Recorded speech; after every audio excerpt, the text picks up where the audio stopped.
Israel Hamas সংঘাত যত দীর্ঘায়িত হচ্ছে, নিজ দেশে জনসমর্থন হারাচ্ছেন বেনিয়ামিন নেতানিয়াহু।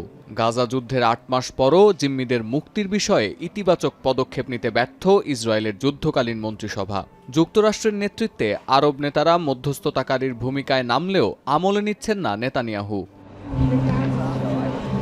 এমন বাস্তবতায় গেল শনিবার আবারও রাজপথে নেমেছেন জিম্মিদের পরিবারের সদস্যরা।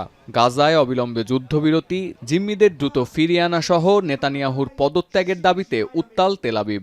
Come to the main rally to shout the voice of the hostages that no one can hear them.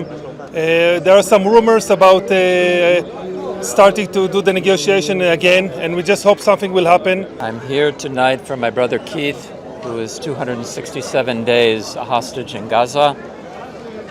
I am here to speak for him. He cannot speak for himself. I am here to tell everyone who will listen. বিক্ষোভে অংশ নেয়া অনেকের হাতে ছিল জিম্মি হওয়া স্বজনের ছবি। যুদ্ধ করে কি লাভ? সাধারণ মানুষ তা বোঝে না। পরিবারের আদরের সদস্য যেন নিরাপদে ঘরে ফিরতে পারে, এর চেয়ে বেশি কিছু চান না তারা।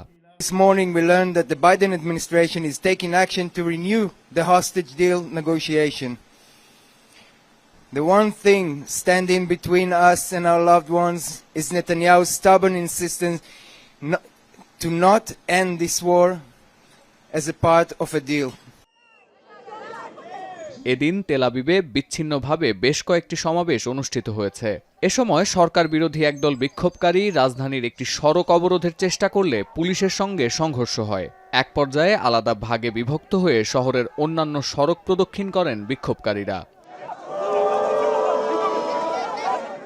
এদিকে তাপমাত্রা আশঙ্কাজনক হারে বাড়তে থাকায় প্লাস্টিকের তাঁবুতে আশ্রয় নেয়া ফিলিস্তিনিদের স্বাস্থ্য ঝুঁকি নিয়ে উদ্বেগ জানিয়েছে জাতিসংঘের শরণার্থী বিষয়ক সংস্থা UNRWA। তাদের আশঙ্কা, শরণার্থী শিবিরের আশেপাশে আবর্জনার স্তূপ ও নর্দমায় জমতে থাকা ময়লা থেকে ছড়াতে পারে মারাত্মক রোগবালাইও। সতীর্থ কর্মকার, এখন বিশ্ব।